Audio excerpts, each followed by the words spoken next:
All right. So going into the second week, we're starting off March 8th, Sunday. Do we have anything to worry about? Yes, nothing to worry about. But we left off on last week on Saturn and Venus about to do their little conjunction. Yeah. Venus and Neptune came together, and so Sunday the 8th, we start out with Venus and Saturn coming together. We visibly got to see them in the sky, which is really neat. This takes place on International Women's Day.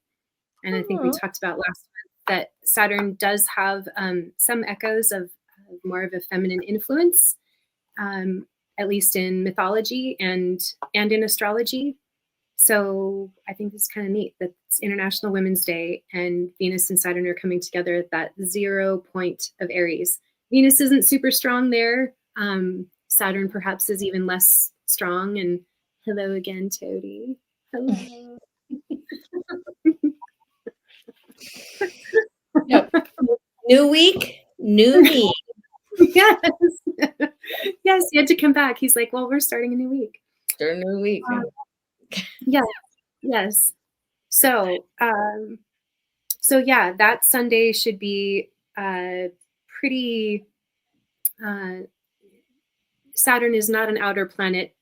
Venus is a personal planet. Those two coming together, definitely something could be, felt in the body, but something definitely on the world stage will play out that day. Mm-hmm.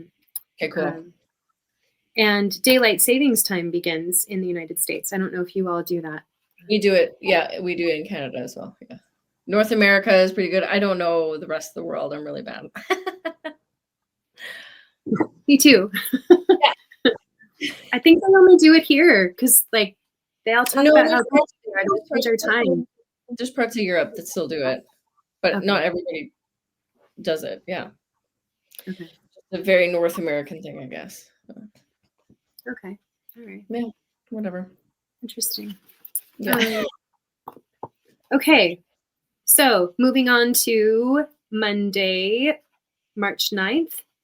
Venus will, in this position, now that she's moved past the Neptune-Saturn bundle, she will move into a sextile with Pluto, and that will carry us kind of into Tuesday, where we have Jupiter moving out of retrograde. And I just think this is beautiful that the 10th of March typically is the celebration of hummingbirds beginning to migrate north again. Oh. Yeah, on the day that Jupiter comes out of retrograde. Very cute. Yeah, so we have Venus now making her way into Aries.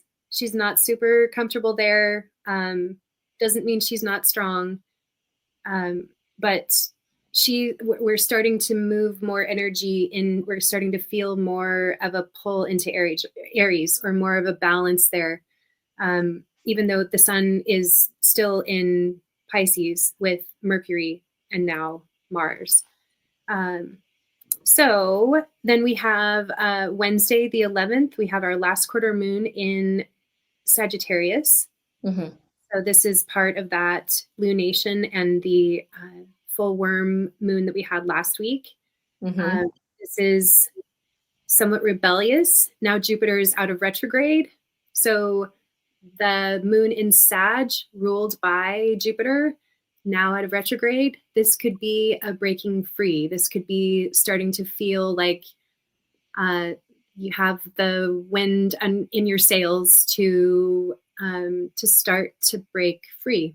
That's really the nature of this last quarter moon in Sagittarius, ruled by Jupiter. Anything to add that you would add to that? No, I think it's just going to be an interesting time, and it's a good time to just kind of sit and, sit in the feels, I guess, a little bit, but not too much. It's not going to be like a sad feels, but you're going to have to sit in it. Mm-hmm. Right? It's going to be present. Yes. And, Mars in Pisces, as it's making its way through Pisces, it is now ruled by Jupiter moving forward, but it's it's making this configuration of a sesqui-square, which is a square and a half, which is more pointed. It's even more like exact than a square. So it creates more of like a deluge of energy and emotion and more reason to like, because Mercury is not very strong and it's retrograde still, it hasn't stationed forward yet. It's not a time to think through the details. Your body will tell you, your feelings will tell you. So if you're trying to, if you can't decide, it's because you shouldn't be deciding with this, especially right now, especially right now. Yeah. And Jupiter's in water too. So it's really allowing us to feel the emotions. And that's where we create from. That's, you know, if we're going to utilize the Saturn-Neptune conjunction at all, we got to use our emotions to fuel the imagination and the desire and the hopes and, you know, the dreams that we're calling in. Because I promise it, we're going to start feeling that fire towards the end of this month. And what you do right now, allowing your emotions to move you forward and just guide you. They will. Jupiter's going to help, especially that week. So this is the week we have our second Friday the 13th.